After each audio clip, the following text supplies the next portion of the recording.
kinumpirma na ng Commission on Appointments ang pag-promote sa 50 general ng Armed Forces of the Philippines. Yan ay sina Major General Isagani Criste, Vice Admiral Alan Javier, Brigadier General Nicefero Diaz Jr. at Rosa Mawate Remo. Ang ikalimang general naman ay si Lieutenant General Edmundo Peralta. Aprobado na rin po sa third reading ang pag-naturalize kina basketball player Benny Boatwright III at si wrestler nga na Matthew Hames Ramos. Matandaan pong itinakda ang pagpapatupad ng mga ito noong June 1 pero hindi ito natuloy dahil sa kaguluhan nga doon sa Senado.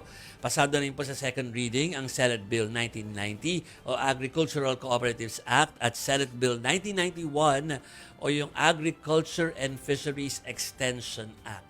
Kabilang din sa pumasa sa second reading doon bilang Senate Bill ay ang Senate Bill 1905 o ang Magna Carta of Barangay Health Workers. Parang dyan din sa discussion about the Magna Carta on Health Workers, may mga parang matataray na statement din dyan. Oy, totoo nga. Parang hindi pa pwedeng maging maayos ang mga talakayan. Nagugulat Na nga rin kung ako na tanggap may mo ang tarayan. mga naganap ay dapat ay Kalmado ka na nakangiti lang. ka. Oo, di ba? Pero kanina, bago nag-resume yung afternoon session, may mga makikita ka dun sa mga live feeds na parang table hopping bang matatawag yung pag-iikot ni Senate President Sherwin Gatchalian. Kinakausap isa-isa pati yung mga members ng minority bloc. Which is sabi naman talaga niya, di ba, mag-reach out siya. Siya mismo sa minority. So, kaya lang ang hirap kasing basahin kung anong pinag-uusapan nila. Pero kabilang doon sa nakausap niya, si Senator Pia Cayetano. Oo. Nagsismile-smile naman at that time. Nag-uusap sila. Nag-uusap lang. Oo. Yeah. Yan. Okay. O mga kapatid ha, official na po nakasinedye. Well, actually, nakasinedye naman na, no? Pero binuksan kanina for special session. Pero ngayon, balik sinedye po ang Senate at ang lower house. So, mga kapatid, i-welcome natin si Marymon Reyes, ang ating mobile journalist na naka-assign dyan sa Senado. Unahin ko na. Dalawa yung tanong ko kay Marymon, pero unahin ko na. So, nakasine Jessabin, nagbang na ng Gavel kanina. Tama ba, Marymon?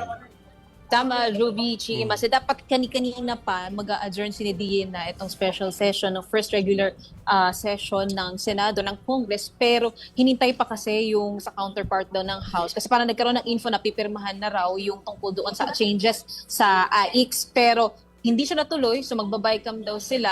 And kanina, si Senator Bongo, dinagdag din yung manifestation niya naman tungkol doon sa na unfortunately namatay na 2 atleta mula sa Ateneo. And pagkatapos ng mga ito, may mga dadagdag lang din sa committee chairmanship.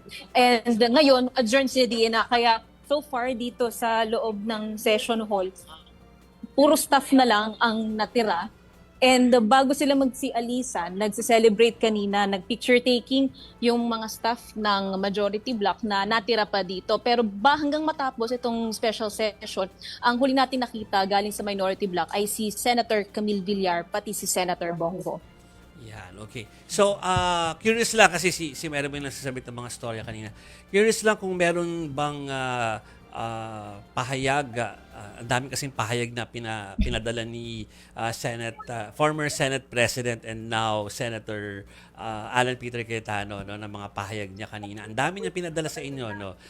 Pero meron bang paliwanag kung ba't hindi siya dumalo dyan? Lalo sinasabi niya na public service dapat bibigay ng serbisyo. Part yan ng serbisyo, lalo talagang meron namang mission kung ba't tayo nagpatawag ng special session.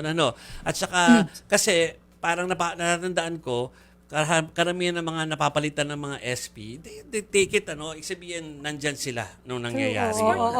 Nandiyan sila, hindi pwedeng hindi sila dumalo. Ginawa nila kay Senator Tito Soto nung nakaraan lamang. So I was expecting na they'll be complete dyan din. So actually, ang haba na nun, pero ang tanong nagpaliwanag ba kung bakit wala yung itinalaga bilang minority leader na si Senator Alan Peter Cayetano?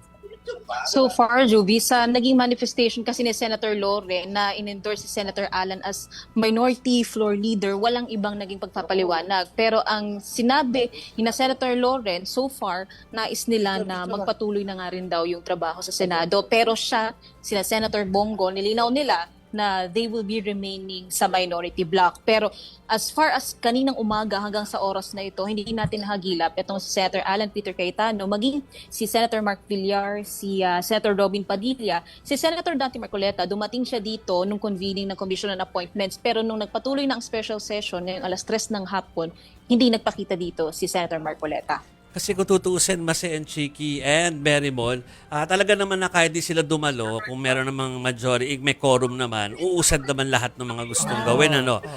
Kaya lang yun na nga, parang kasi pinag-uusapan dito is public service. Yes. Diba? So, yun yung pinupunto ng ilang observers po kanina pa. So, ibig sabihin, Merrimon, kahit sina Senator Robin Padilla at Senator Mark Villar, walang official na paliwanag kung bakit sila absent today. No? Sa ngayon, so far, wala pang ibang pagpapaliwanag talaga. Yung kay Okay. Senator Mark Villar, ang huling sinabi ng opisina niya, nasa ibang bansa daw due to personal reasons. Pero wala pang ibang pagpapaliwanag or info na binibigay kung bakit absent din ngayon or wala yung pangalan niya doon sa petition na final ng Cayetano Block sa Supreme Court. Okay, Merrimon, kung tama yung pagkakaalala ko dun sa Proclamation 1380 na in-issue ng Malacanang, nasa Siam, yung panukala na gusto ni Pangulong Marcos na ayusin ng Senado at ng Kongreso ngayong araw, kaya siya nagpatawag ng special session. So out of 9, ano dun yung ilan doon ang umusad ngayong araw?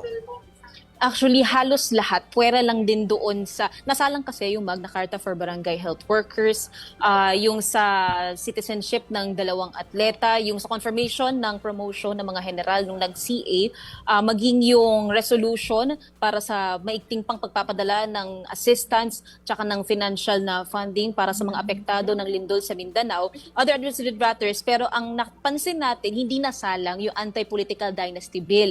Ang natanong natin tungkol dyan, si Senator Risa Hontiveros, nasabi, kaya raw hindi na isalang, marami pa raw gustong mag-interpellate tungkol doon. And normal lang daw yun kung may mga point of contentions para questions, inquiries, or concerns, or clarifications. Gagawin na lang din daw nila yun sa pagbabalik ng session pagkatapos or sa SONA. So that's by July 27. Merrimon, kanina no, si Senator Erwin Tulfo ay mukhang disappointed dun sa AIX bill na hindi nga napirmahan ng lower house. Was there anything na narinig mo dyan? Kasi hindi namin na ano yung after siya nagsalita or at least most of it no ay pinutol na namin. Meron ka pa bang narinig dyan na pag-uusap about this bill?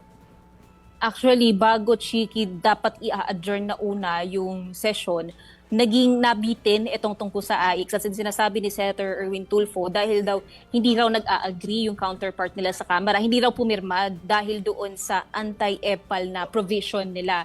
And ang sabi ni Senator Erwin kanina nung tinatanong natin nung nakatabi siya dito sa gilid, dahil daw yun yung nakagawian ng mga kongresista, kaya raw ba hindi nagkakaroon ng pagpipirma o ng agreement doon sa provision.